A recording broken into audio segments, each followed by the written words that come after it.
เป็นยังเด้อกับพุ่นน้ำปลาดูกันนะเกลือสิแล้วไว้กับพุ่นน้ำไก่ยังหลายแนวพุ่นน้ำปลา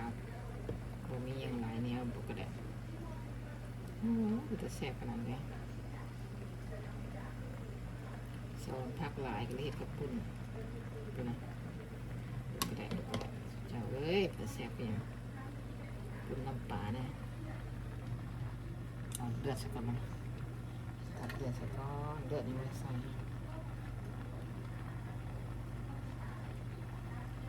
เดือดมาตัดสักก่อน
ใส่เลือด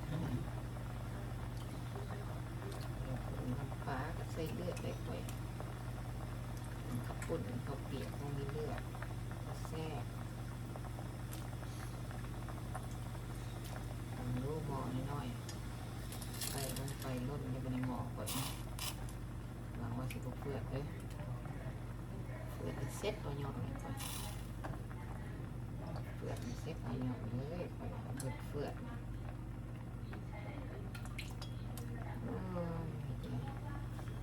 เป็นเรื่องของ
เฟือดเด้ออย่าเฟือดเด็ดขาดเด้อเริ่มขึ้นมาจิ จอปากหมอเลย จุดจอปากหมอสุดยอดจุดจอปากหมอเดือดใส่แล้ว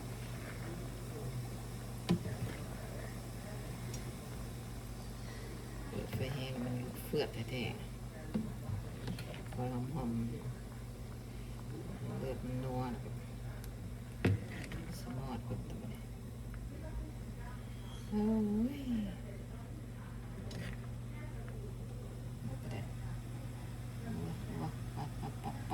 ปะ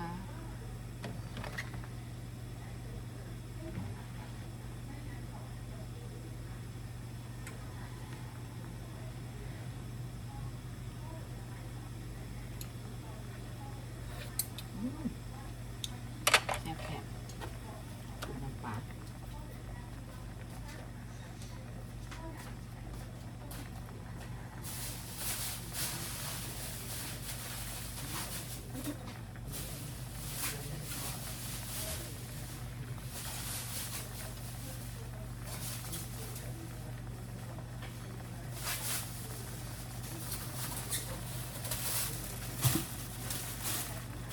ก้อน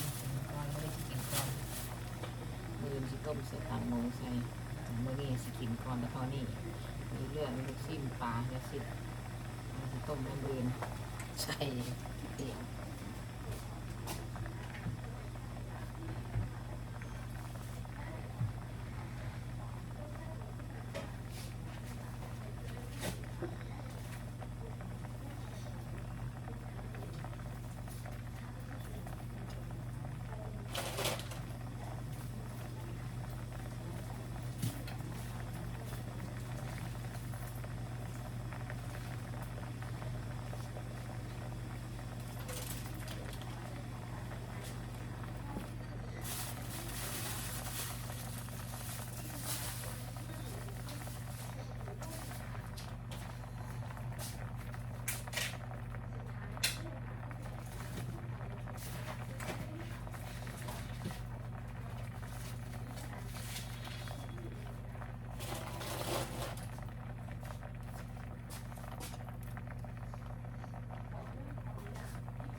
ลือดสิปู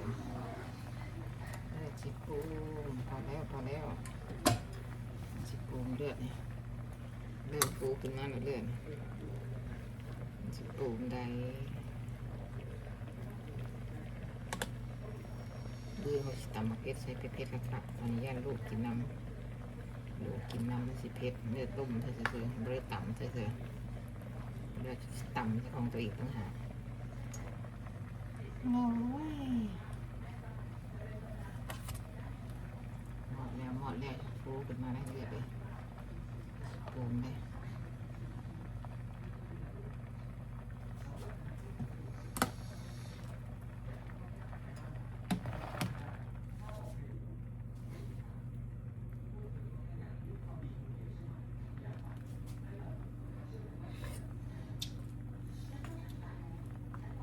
เสียบดีเสร็จเลย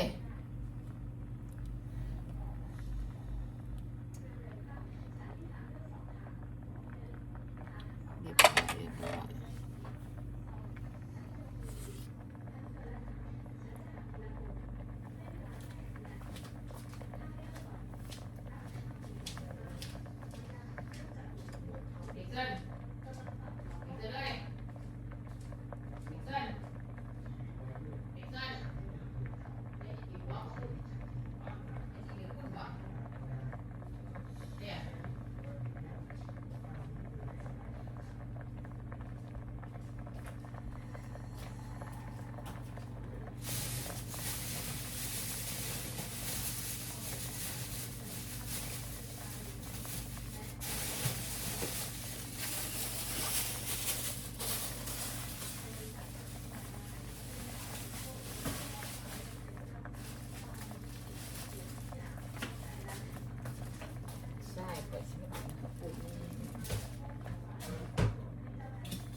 สีแดงกินน้ำเนยเนี่ยถ้าเป็น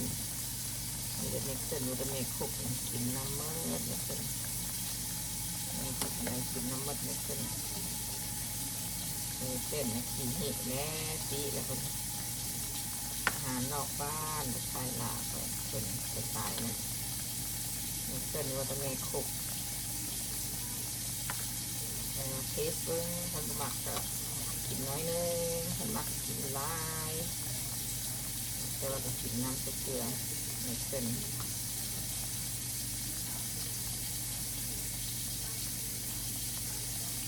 ลูกก็จะเป็นซีนก่อน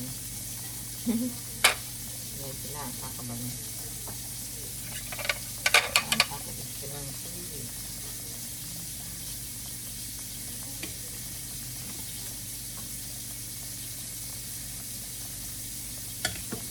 ต้มใส่หมูสัน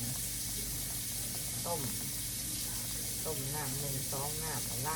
างต้มใส่เครื่องหอมอีกเบื่อมันข้าวเด้